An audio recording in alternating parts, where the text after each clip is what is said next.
کوئی حیثیت نہیں ہماری. تو اس لیے دنیا میں ہی نپٹ لینا چاہیے معافی تلافی کر کے. اب بعض لوگ کیا کرتے ہیں,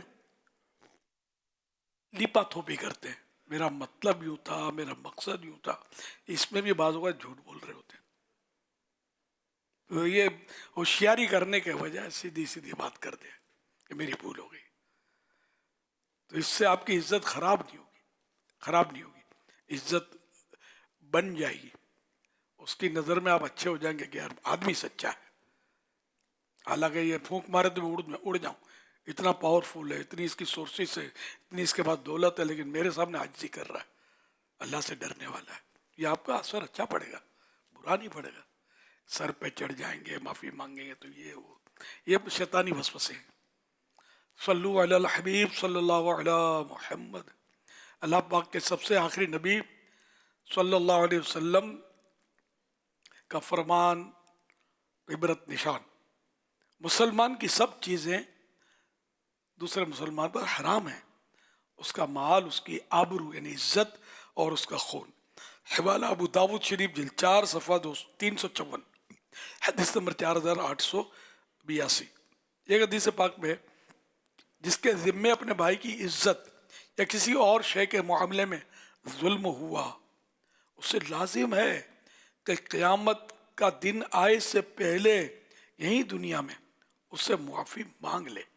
کیونکہ وہاں یعنی روز محشر اس کے پاس نہ دینار ہوں گے اور نہ درہم, یعنی دولت تو نہیں ہوگی. اگر اس کے پاس کچھ نیکیاں ہوں گی تو بقدر اس کے حق کے اس سے لے کر اسے دی جائیں گی.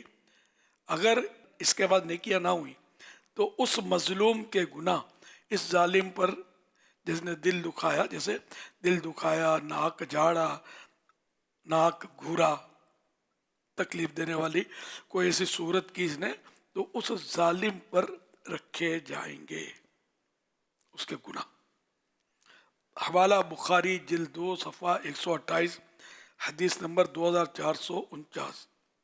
تو کوئی اسلحہ کام نہیں آئے گا, کوئی طاقت, کوئی سورس, کوئی تھانہ, کوئی فوج, کوئی لشکر, کچھ بھی کام نہیں آئے گا. نہ کوئی ٹیم کام آئے گی کہ ڈاکوؤں کی ٹیم ہے ہماری, فلاں ہماری دادا گیری, یہ وہ سب نکل جائے گی. ایک موت کا جھٹکا لگے گا نا, کہیں کے نہیں رہیں گے. موت کا ایک جھٹکا تلوار کے 1000 وار سے سخت ہے, بلکہ اس سے پہلے ہی مطلب وہ ذلت گھیر لیتی ہے آدمی کو. اس طرح کے لوگوں کو بعض اوقات ذلت گھیر لیتی ہے, پکڑے جاتے ہیں, مارے جاتے ہیں. تب ان کی زندگیاں بھی عام طور پہ کم ہوتی ہیں, جلدی مارے جاتے ہیں لوگ.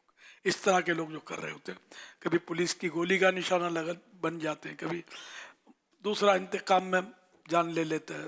ان کا تو ایسے ہی نظام چل رہا ہوتا ہے. تو ان چیزوں سے نکل آئیں, توبہ کر کے توبہ کے تقاضے پورے کریں, اچھے مسلمان کی زندگی گزاریں. حضرت سیدنا شیخ ابو طالب محمد بن علی مکی علیہ رحمۃ اللہ القوی قوت القلوب میں فرماتے ہیں, زیادہ تر اپنے نہیں بلکہ دوسروں کے گناہ ہی دوزخ میں داخلے کا باعث ہوں گے, جو حقوق العباد تلف کرنے کے سبب, جو بندوں کے حق ضائع کرنے کے سبب انسان پر ڈال دیے جائیں گے. نیز بے شمار افراد اپنی نیکیوں کے سبب نہیں بلکہ دوسروں کی نیکیاں حاصل کر کے جنت میں داخل ہو جائیں گے. یعنی حاجی ہے, نوازی ہے, جو کچھ بھی ہے, خوب سخاوتیں کر رہا ہے, لیکن اس کو جھاڑا, اس کو لتاڑا, اس کی عزت لے لی, اس کو ذلیل کر دیا, اس کو پٹوا دیا. تو یہ جو جس نے یہ ظلم کیے, ظلمن جو ایسا کیا, ناک کیا, تو یہ بھلے نیک, نمازی, پرہیزگار, تہجد گزار ہے, یہ اپنے جو بھی حقوق تلف کیے اس کو دینے پڑیں گے نا قیامت کے دن. اور اب یہ بھی ختم ہو گئے, اب پھر بھی حقوق باقی ہیں, تو ان کے گناہ اس کے سر پہ آئیں گے. تو یہ نمازی, حاجی جو بھی ہے, ہر سال عمرہ کرنے والا, ہر سال حج کرنے والا بھی ہے اگر, تو یہ نیکیاں ساری یوں چلی جائیں گی اس کی, اور گناہ اس کے آ جائیں گے. تو یعنی کہ ایک تعداد ہے جہنم میں یوں جا رہی ہوگی کہ دوسروں کے گناہ کی وجہ سے ہی جا رہی ہوگی. اچھا, مزید یہ کہ جنت میں جانے والے کئی مظلوم میں سے ہوں گے, نیکیاں ان کے بعد اتنی نہیں ہوں گی, ظلم بڑے سہے ہوں گے لوگوں کے.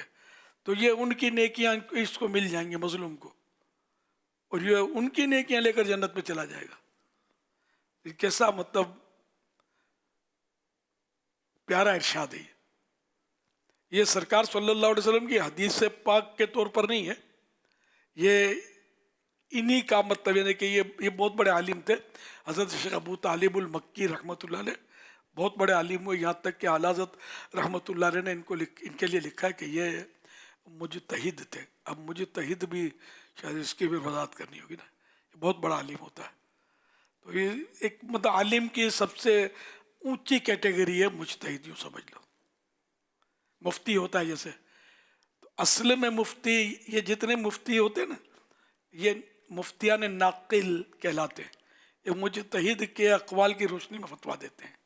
اور یہ مجتہد جو ہوتا ہے یہ اتنا صلاحیت ہوتی ہے کہ قرآن و حدیث سے وہ مسئلہ نکالنے کی، حکم نکالنے کی صلاحیت رکھتا ہے. جیسے امام اعظم ابو حنیفہ رحمۃ اللہ علیہ مجتہد، تو اس طرح مطلب ہے کہ یہ مجتہد تھے. اللہ ان کے صدقے ہماری مغفرت کرے. تو یہ ان کا یہ فرمان ہے. اور یہ اتنے بڑے مطلب متقی پرہیزگار اور ولی کامل تھے کہ ان کا ایک واقعہ ان کی سیرت میں ہے کہ یہ مطلب آخری وقت میں اپنے جو قریب تھے ان کے جو خادم سے فرمایا کہ میرا جب آخری وقت آ جائے تو میرا ہاتھ جو ہے نا یہ تم پکڑ کے رکھنا، میرے ہاتھ میں ہاتھ دے دینا، تو میں اگر تیرا ہاتھ زور سے دبا دوں نا تو یہ اس بات کی نشانی ہوگی کہ میں ایمان دنیا سے لے کر چلا گیا، ایمان پر میری موت آئی. تو میرے جنازے پر شکر اور بادام لٹانا، لوگوں کو بانٹنا. تو یہ، اور اگر میں ڈھیلا چھوڑ دوں تو وہ مطلب یعنی کہ خادم جو تھے ان کے وہ بھی پہنچے ہوئے مطلب ہوں گے ظاہر ہے. تو یہ مطلب وہ ہاتھ، تو انہوں نے جب آخری روح قبض ہونے لگی تو ایک دم ہاتھ ان کا دبا دیا، یہ سمجھ گئے. پھر ان کے جنازے میں شکر اور بادام لٹائے گئے، تقسیم کیے گئے. ایسے بزرگ تھے یہ. صلو علی الحبیب صلی اللہ علی محمد. امیر اہل سنت کے آفیشیل فیس بک پیج مولانا الیاس قادری پر ریحان یہ سوال کر رہے ہیں کہ ایک مسلمان دوسرے مسلمان کو کس حد تک معاف کر سکتا ہے؟ کیا کچھ ایسی غلطیاں بھی ہیں جن کی معافی نہیں دی جا سکتی؟ معافی تو قتل کی بھی دی جا سکتی ہے. کسی عزیز کا قتل ہو گیا جیسے، تو وہ مطلب قصاص کا حق تو رکھتا ہے. نہیں اگر یہ اس کا ایسا عزیز ہے، جیسے کسی کے والد کو کسی نے قتل کر دیا تو بیٹا ہے، بیٹیاں ہیں، سب یہ قصاص کا حق رکھتے ہیں کہ خون کا بدلہ خون، مگر خود نہیں کر سکتے خون، یہ کیس قانون کرے گا. ٹھیک ہے نا. تو اب یہ کہ یہ حق تو رکھتے ہیں، یا تو یہ پیسے لے کر معاف کریں یا پھر یہ کہ وہ خون کا بدلہ خون لیں. اچھا، اب دوسرا معافی کی صورت ہے، معاف کر دیں، نہ پیسہ نہ جان بخشی، تو معاف کرنا افضل ہے. بدلہ لینا جائز ہے لیکن معاف کرنا یہ افضل لکھا ہے. تو یوں جب آپ باپ کے قاتل کو معاف کر سکتے ہیں، بیٹے کے قاتل کو معاف کر سکتے ہیں، تو اور اس سے بڑھ کر کیا مطلب. تو یوں معاف کر سکتے ہیں، معافی کا دروازہ اور معاف کرنے کی پذیرائی ہے.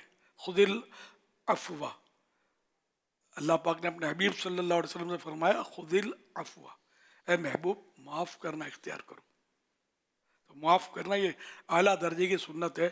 مکہ مکرمہ میں جو جمع ہوئے تھے، اب وہ فتح مکہ کا دن آ رہا ہے، رمضان کی 20 رمضان 20 نا 20 رمضان فتح مکہ. فتح مکہ مکرمہ فتح ہوا. اب وہ جنہوں نے سرکار صلی اللہ علیہ وسلم کو پتھر اور پتہ نہیں جو تکلیفیں، جان لینے کی کوششیں، شہید کرنے کی کوششیں، ہر طرح کے مطلب یعنی کہ یہ مجرم جو تھے نا سر جھکا کر کھڑے ہیں. اور جو واقعی میرے آقا تو شروع سے ہی بادشاہ ہیں، اب بادشاہت کا ظہور ہوا. اب ان کے ہاتھ میں یہ سب جو ارشاد فرمائے وہ ہونا ہے. اگر فرمائے کہ سب کی گردن اڑا دو تو دیر نہیں لگتی، سب کی گردنیں ٹھکاٹک اڑ جاتی. لیکن میرے آقا صلی اللہ علیہ وسلم نے فرمایا